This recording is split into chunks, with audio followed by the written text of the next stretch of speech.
So now we have completed all the login and logout features. So now is the time we make this product catalog page protected so that only logged in users can access this page. It's going somewhere else. So let's first fix that in route. So it should go to, so let's go to this route file and it should go to product, and it's actually going to product, but in navbar, it's going somewhere else. So let's go to the product catalog. And here, if you see the 2, it's going to catalog, should be product, like that. Now, when I go here and let's remove this first of all, and let's go to navbar. And when I click on product catalog, it's actually going to the product page, like that. So now, first of all, let's remove this and make our product page. So for that, let's go to pages and create a new file with the name product.jsx. Simple as that. Let's use refce and let's now go here and let's import our product like that. And let's import it, and should come from pages, like that. And now if we see, then our let's go to product, and our product is empty as of now. So let's fill it up with some dummy text. So text, and let's give some color and title. And now let's protect this product page. For that, all we have to do is go to this src, and inside the component, make this auth folder, and then create a file with name protected route.jsx. Now this is kind of same with the functional component, but the difference is it's going to be a wrapper component. So let's first go to route file and then wrap this product page with protected route. Let's wrap this product like that, and let's go to protected route. And now here in the argument, first of all, let's remove that. And in the argument, we'll receive children, right? And children basically mean the page which we have wrapped with this file. That means in our case, it's product. So let's first retrieve access token from local storage to check if user is authenticated or not, right? So after that, if there is access token, in case we have access token, only in that case, we will return the product page, right? Otherwise, we will simply notify the user that you cannot access the space with, let's say, like alert, right? So that's it. And we've got error, and error is in this alert. So we have to return this alert. And that's it. So let's go to our page. And when we try to access product catalog, we get this alert. So now let's modify this alert with the actual model from Chakra UI. So I'll be putting a link in the description for this model, right? And from here, we can actually get this kind of model, right? So let's copy this and let's import over here. And after that, to use this model, let's go here. And if you see here, we can just copy this disclosure and let's use it over here. And finally, we need to copy this model component.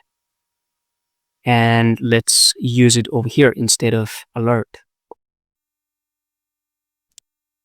And after that, what we need to do is let's go to this. So is open should be true, when we first open model to actually get the model popped up. So for that, we have this onOpen function, right? So let's invoke that inside of the user effect. So let's import user effect from React, and then inside of here, make a function. And let's make a function first, and then this should open when if there's no access token, right? If users are not logged in. So if there's no access token, we will invoke this onOpen, which will actually open our model.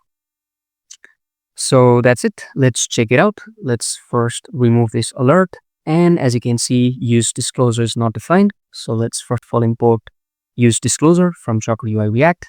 And lorem is not defined. Let's remove this lorem.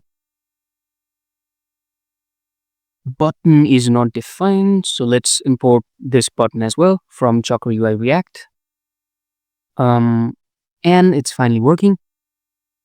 Let's now add some text to model body, lorem 10, and if you enter tab, then it'll automatically generate 10 words.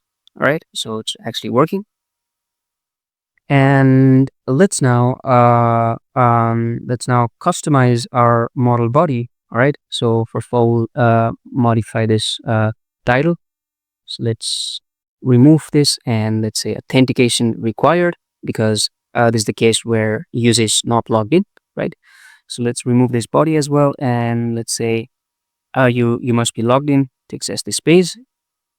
And also let's remove this secondary button from here. We not need this. And finally, we need to change this to go to login. And also here, when we click this, let's make another function. Let's say handle close. And now we'll make a function for handle close. So let's go over here and const handle close. Handle close. And this will simply invoke this on close, retrieve from use disclosure, and also redirect user to log in. And that should be it. Let's check it out. So as you can see, when we click on go back to login, this will simply redirect user to log in, right? Yeah, so it's finally working. So our product page has been protected. And now let's change the background to dark, right? So let's give it gray.800 and let's change the color to gray.300 to make consistent. All right, and that's it. So now users can only access the space after logged in. So let's log in. So as you can see, we can only access the space after logged in. So let's now create this product page. So here we'll not be doing any API integration.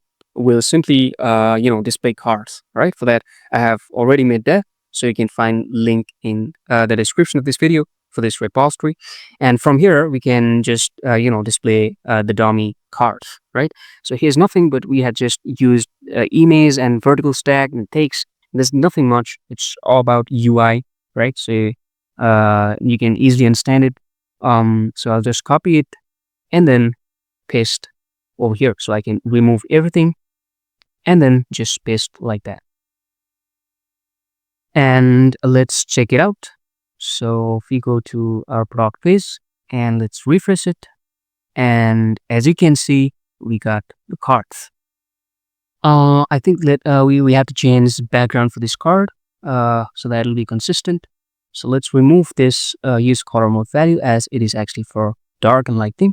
So we can simply remove this and use gray.800, I think. And let's decrease it a little bit and let's put it 700. And that should be it. So we have finally made our protected product page. And I will see in the next chapter where we'll be implementing role-based access control for our dashboard page, where only admins are allowed and not general users like now.